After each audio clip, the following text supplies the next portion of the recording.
Happy Pentecost. Please be seated.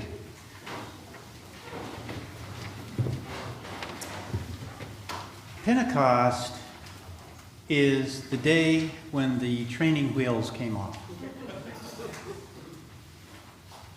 Maybe you have a childhood memory of when that happened for you, when you were learning to ride a bike. I have a childhood memory. It's right here. A scar, a 5-stitch scar that happened when I was learning to ride a bike. A brick wall opposed me. Maybe you remember the first time you learned to drive. Maybe it was an important project at work. I remember one time, imagine there's all kinds of stories we can share about the training wheels falling off at the most inconvenient times. We had organized, as part of Genesis, a big crowd at City Hall. And the City Hall steps were right there. This was years ago. Probably about 500 people out there. And our dynamic guest speaker was caught in traffic. And the city council members that arrived and so on and so forth, I was summarily handed a megaphone and said, "Scott, inspire us." Totally unprepared, nothing prepared to do that. But those are training wheel moments. And we all have them, don't we? We have a good friend that describes aging as that time when the wheels start coming off. Health issues, personal challenges, loss, and grief. You know, no one is ever ready for a loss. Over and over again, I've heard people say, I knew this was coming, but when it actually happened, it was impossible to deal with. The next wave. I remember the time when I realized I am the next wave in the family. When all the older generation were now officially gone. And it's like, me.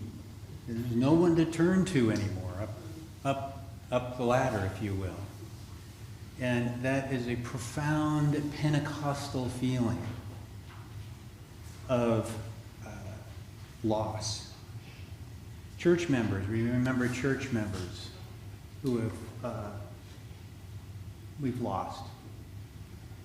We remember the wisdom, the joy, the spirit, the heart and soul they brought to this community.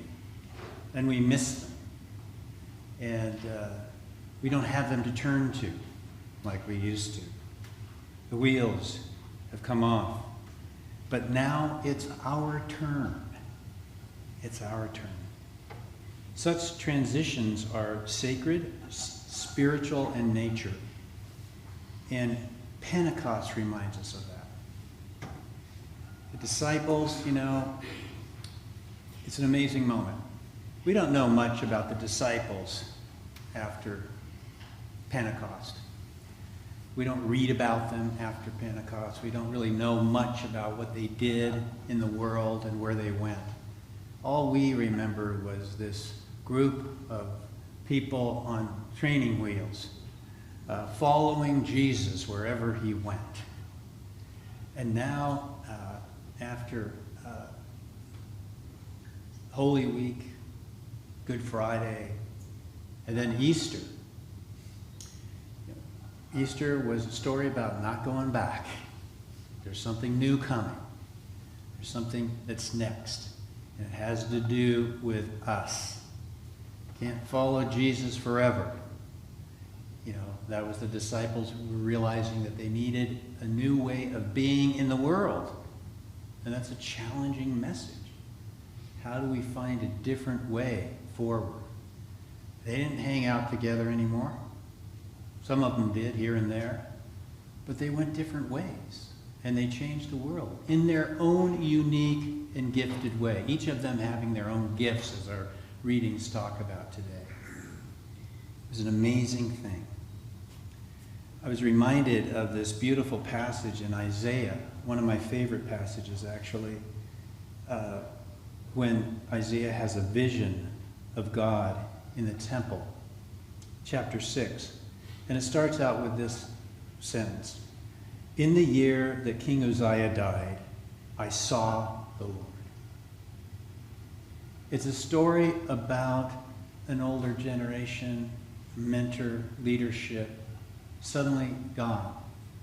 But then something happened.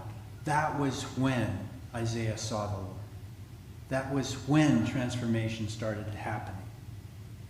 He said he saw the seraphs singing, "Holy, holy, holy, the Lord of hosts. The whole earth is full of God's glory." Then one of the seraphs flew to me, holding a live coal that had been taken from the altar with a pair of tongs. The seraph touched my mouth with it and said, "Now that this has touched your lips, your guilt has departed and your sin is blotted out." Then I heard the voice of the Lord saying, "Whom shall I send, and who will go for us?" And I said, "Here am I. Send me."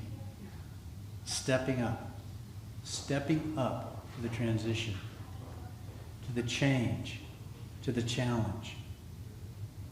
I was remembering a childhood friend on our street who, it kind of became a bit of a joke. He refused to take the training wheels off of his bike for well over a year.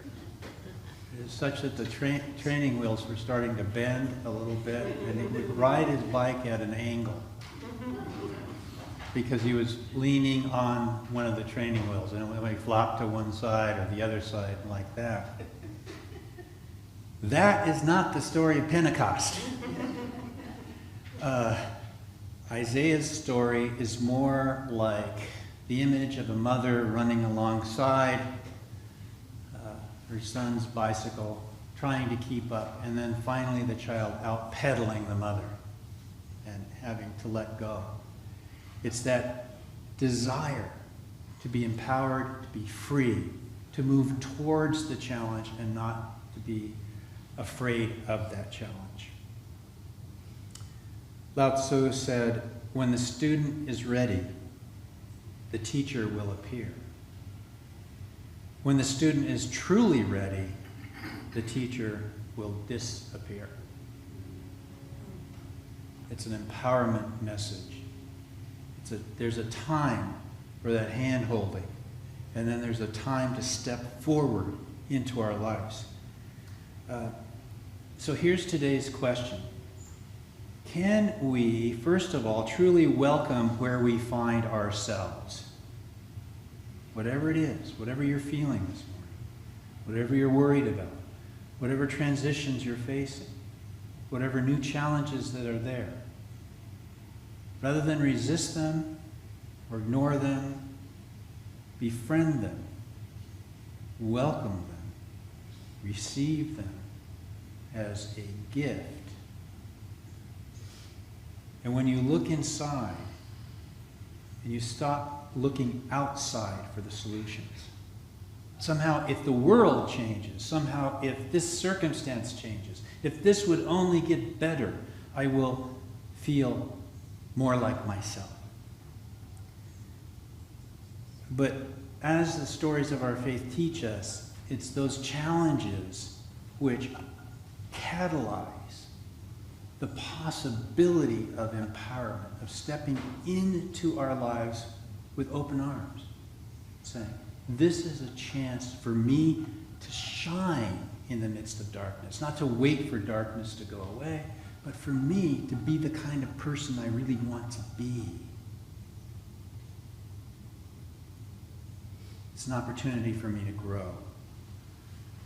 It's not about feeling like you're a victim and going through life, a little slanted on some training wheels. It's about pedaling faster, getting your centrifugal force moving for you. It's a spiritual activity. So, not only do we get through these challenges, we come through with a sense of victory. As bad as they might be, they are opportunities to be a presence to others, to shine, to show strength, love, and hope. So when Pentecost happened, something else happened.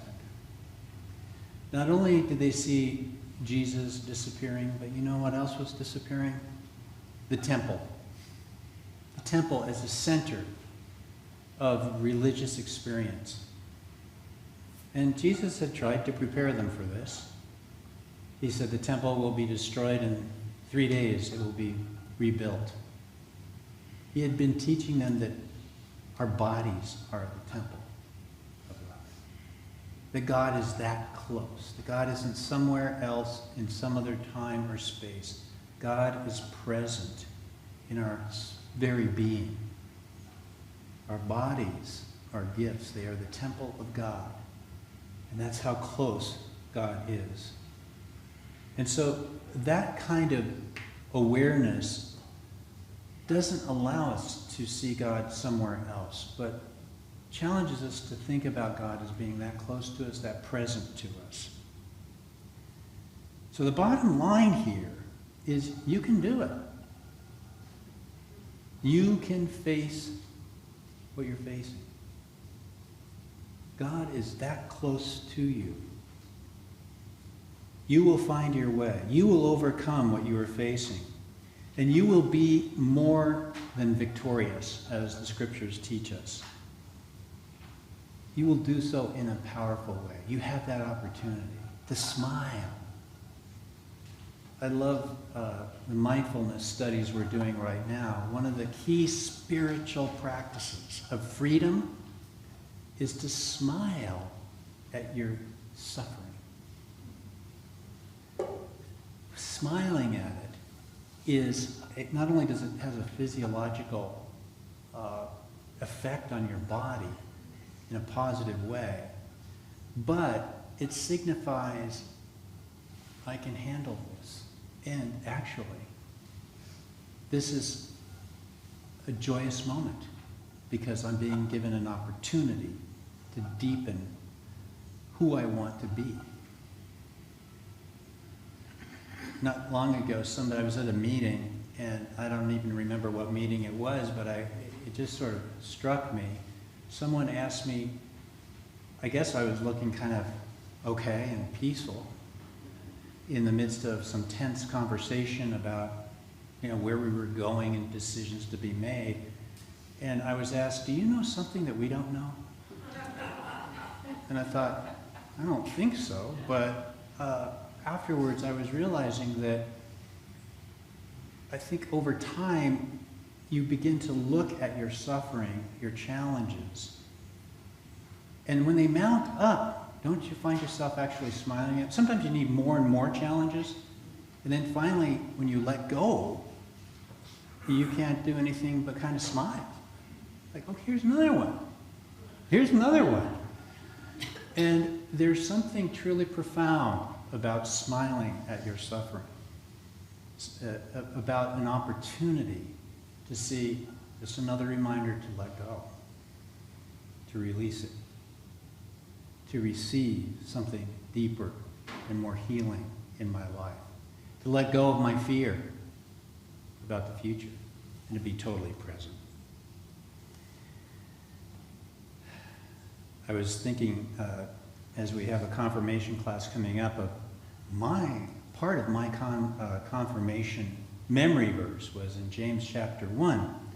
Consider it all joy, brothers and sisters, when you encounter various trials, knowing that the testing of your faith will produce endurance, and let endurance have its perfect result, that you too will be perfect and complete, lacking in nothing.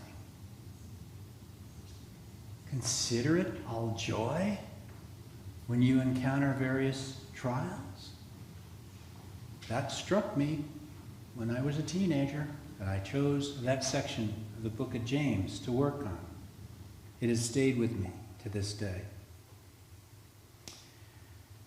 Pentecost is about stepping into your gifts, your power, your joy, your peace. It's about God being deep inside of you, not out there. It's about God being now, not just in the future. So, one final comment I want to make is that Jesus was taking the training wheels off of all religion. We use theology, ideology, creeds, liturgies, rituals as training wheels. And we get too focused on those wheels. Time to replace the wheels. Let's go get a new set of training wheels instead of letting them go. He was proclaiming this image of Pentecost where the Spirit would be available to all people. All people. And oftentimes we use our theologies and our ideologies as ways to divide people and to not see them as part of what God is doing. We compare our training wheels when we're really being asked to seek empowerment and God's truth and joy and peace in the unique way that we are called to exhibit those. But this great message that all people are included in Pentecost will not work if you don't include yourself in that transformation.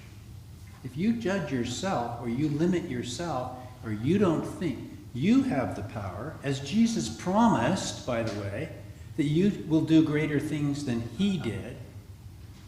It's not about living up to Jesus, it's about going far beyond Jesus, according to Jesus' words. You will do greater things than I, is what he taught his disciples. So for us to change the world, we have to change ourselves. We have to see we're the source of this transformation, not wait for someone else to do the transformation. If we want peace in the world, we have to be at peace inside. If we want compassion in the world, we need to be compassionate towards ourselves. As I like to say, probably too often, loving your neighbor as you love yourself is usually bad news for your neighbor. We're not very good at loving our neighbor because we put that ahead of loving ourselves. So too, Pentecost has to happen to us. It happened to all the people that came there. They experienced a new language, a new way of seeing things, new possibilities in their lives. And that led to a bigger vision that could change the entire world. Change begins with us. God has given us all we need to face today and tomorrow and forever. All we need to do is pray Isaiah's prayer. Here I am, Lord. Send me.